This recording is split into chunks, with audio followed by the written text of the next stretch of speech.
नमस्कार मित्र हो. तर आज आपण एक अतिशय महत्त्वाची स्कीम घेऊन आपल्यासमोर आलेला आहे. स्कीम आहे विद्यार्थ्यांच्या संदर्भातील. आपण या चॅनलच्या माध्यमातून सातत्याने जे नवनवीन स्कीम गव्हर्मेंट लॉन्च करत असतं ते आपण ह्या चॅनलच्या माध्यमातून जास्तीत जास्त लोकांपर्यंत पुरवण्याचा आपला हेतू आहे या चॅनलच्या माध्यमातून. तर आपण दररोज एक नवीन नवीन स्कीमबद्दल माहिती बघत असतो. तसेच आज आपण एक महत्त्वाची स्कीम घेऊन आले आणि जी स्कीम आहे 10वी व 12वीच्या विद्यार्थ्यांसाठी. 10वी आणि 12वीच्या विद्यार्थ्यांना मिळणार आहेत 1,00,000चे बक्षीस. तर काय आहे ही स्कीम, याची सविस्तर माहिती, काय डॉक्युमेंट्स लागणार आहेत, काय पात्रता आहेत, त्याचे फॉर्म भरण्यासाठी वेबसाईट कोणती आहे, कसं तुम्ही ते बक्षीस मिळवू शकता, काय क्रायटेरिया आहे, हे संपूर्ण डिटेल A to Z माहिती या व्हिडिओच्या माध्यमातून आपण पाहणार आहोत. तरी चॅनलवरती पहिल्यांदाच आला असाल तर चॅनलला सबस्क्राईब करायला विसरू नका. चला तर पाहूयात काय आहे ही योजना, सविस्तर माहिती या व्हिडिओमध्ये. तर 10वी-12वीच्या विद्यार्थ्यांना 1,00,000चे बक्षीस कसे मिळू शकतं, याचं काय क्रायटेरिया आपण हे पाहणार आहोत. चला तर करूया सुरू. तर 10वी आणि 12वीच्या विद्यार्थ्यांना उच्च शिक्षणासाठी प्रवृत्त करण्यासाठी महाराष्ट्र शासनाने वसंतराव नाईक गुणवत्ता पुरस्कार ही योजना जाहीर केलेली आहे. तर आपल्याला माहितीच आहे की गव्हर्मेंट ऑफ महाराष्ट्र हे विद्यार्थ्यांसाठी सातत्याने काही ना काहीतरी नवीन स्कीम लॉन्च करत असतं. विद्यार्थ्याच्या चांगल्या भविष्यासाठी हे स्कीम असतात.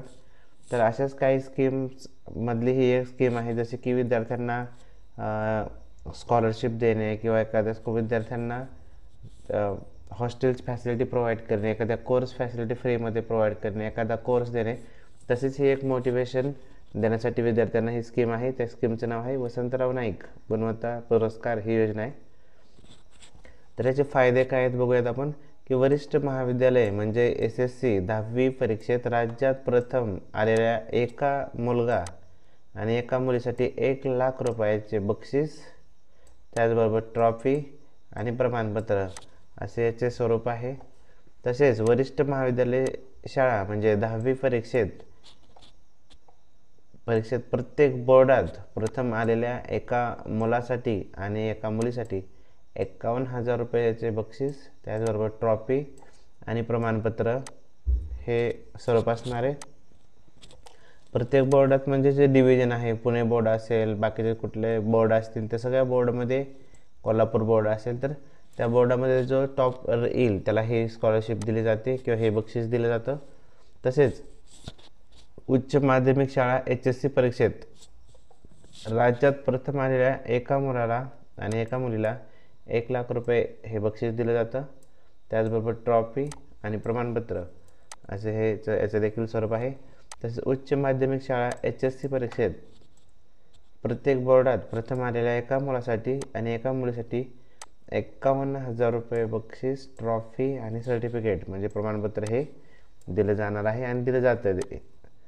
त्याचबरोबर ह्याची पात्रता काय हे आपण पाहणार आहोत. तर त्यासाठी विद्यार्थी हा VJNT श्रेणीतील असावा. VJNT कॅटेगरी आहे, त्या कॅटेगरीमधला तो विद्यार्थी असावा.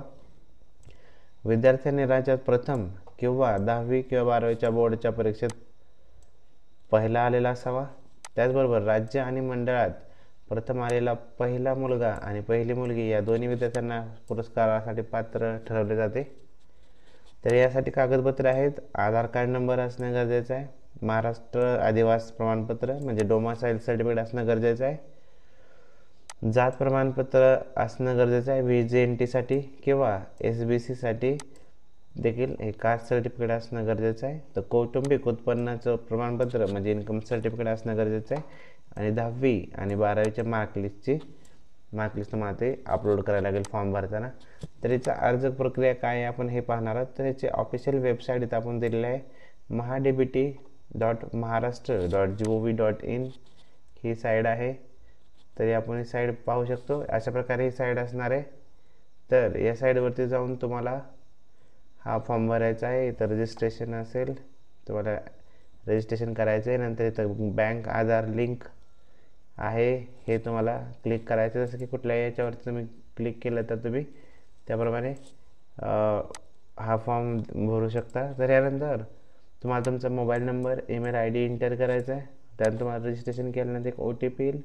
OTP एंटर केला की तुमचं रजिस्ट्रेशन पूर्ण होईल. तुम्हाला एक अल्फान्यूमेरिक पासवर्ड सेट करायचा आहे आणि तुमचं युजर नेम आणि तुमचं पासवर्ड यूज करून तुम्हाला त्या अकाउंट लॉग इन करायचं आहे. त्यानंतर आधार बँक लिंकचा ऑप्शन त्याच्या होमपेजला लेफ्ट साईडला दिलेला आहे, तिथं ते आधार कार्ड सीडिंग करायचं आहे. पूर्ण प्रोफाईल व्यवस्थित फिल करायचं आहे. प्रोफाईल फिल केल्यानंतर तुम्हाला सर्व योजना तिथं दिसतील. त्या योजनांपैकी सावित्रीबाई फुले शिष्यवृत्ती हा ऑप्शनवरती क्लिक करून तुम्हाला अप्लाय करायचं आहे आणि अप्लाय केल्यानंतर फायनल सबमिट केलं की तुमचा फॉर्म सबमिट होईल आणि तुम्हाला ही रक्कम डायरेक्ट बेनिफिट ट्रान्सफर म्हणजे गव्हर्नमेंटचं जे DBT पोर्टल आहे त्याच्या माध्यमातून डायरेक्टली तुमच्या बँक अकाउंटमध्ये हे रक्कम मिळेल. तर याच्या रिलेटेड काही प्रश्न आपल्या माइंडमध्ये असतील, त्याच्या संदर्भात आपण काही प्रश्न बघणार आहोत जे कॉमन प्रश्न आहेत. त्यामध्ये वसंतराव नाईक गुणवत्ता पुरस्कारासाठी कोण पात्र आहे? तर महाराष्ट्र राज्य माध्यमिक उच्च माध्यमिक शिक्षण मंडळातर्फे घेण्यात आलेल्या 10वी-12वीच्या परीक्षेत राज्यात प्रथम क्रमांक मिळवणारे VJNT विद्यार्थी वसंतराव नाईक गुणवत्ता पुरस्कारासाठी पात्र आहेत. हे आहे त्याचा आन्सर आहे. तर वसंतराव नाईक गुणवत्ता पुरस्कारासाठी पात्र VJNT विद्यार्थी कसे अर्ज करू शकतात? तर आताच आपण पाहिलं की तुम्हाला ऑफिशियली MHADBTच्या पोर्टलवरती जायचं आहे. तिथं तुम्हाला डॉक्युमेंट अपलोड करायचे आहेत. का जे रिक्वायर्ड डॉक्युमेंट आहे तिथं साईनअप करून अपलोड करायचे, त्यानंतर तुम्ही अप्लाय करू शकता. त्यानंतर पुरस्कार मिळण्याचे काय फायदे आहेत? तर वसंतराव नाईक मेरिट अवॉर्ड्स अनेक फायदे आहेत, ज्यामध्ये रोख पारितोषिक तुम्हाला 1,00,000 रुपये मिळेल, गुणवत्तेचे प्रमाणपत्र मिळेल आणि शैक्षणिक कामगिरीची मान्यता या स्वरूपात आर्थिक सहाय्य समाविष्ट असू शकते. हे पुरस्कार एक मजबूत शैक्षणिक प्रोफाईल तयार करण्यासाठी आणि भविष्यातील शैक्षणिक आणि करिअर संधी वाढवण्यासाठी देखील योगदानासाठी महत्त्वाचे आहेत. तर एखाद्या विद्यार्थ्याला वसंतराव नाईक गुणवत्ता पुरस्कार एकापेक्षा जास्त वेळा मिळू शकतो का? तर हो, असंही होऊ शकतं की एखादा विद्यार्थी 10वीत तो टॉपर आलेला आहे आणि 12वीत देखील तो टॉपर आलेला आहे, तर त्याला दोन्ही वेळा देखील याचं बक्षीस मिळू शकतं. हे तर हीच होती आजची महत्त्वाची स्कीम. व्हिडिओ आवडला तर लाईक करा, चॅनलला सबस्क्राईब करायला विसरू नका. येणाऱ्या व्हिडिओमध्ये आपण याचे फॉर्म भरायचे कसं ह्याचं प्रात्यक्षिकसुद्धा आपण पाहणार आहोत. जर तुम्हाला व्हिडिओ आवडला असेल कमेंटमध्ये सांगा की व्हिडिओ आवडला असेल तर कमेंट करा. आपण यानंतर पुढच्या व्हिडिओमध्ये भेटूयात नवीन माहिती घेऊन, नवीन योजना घेऊन. धन्यवाद.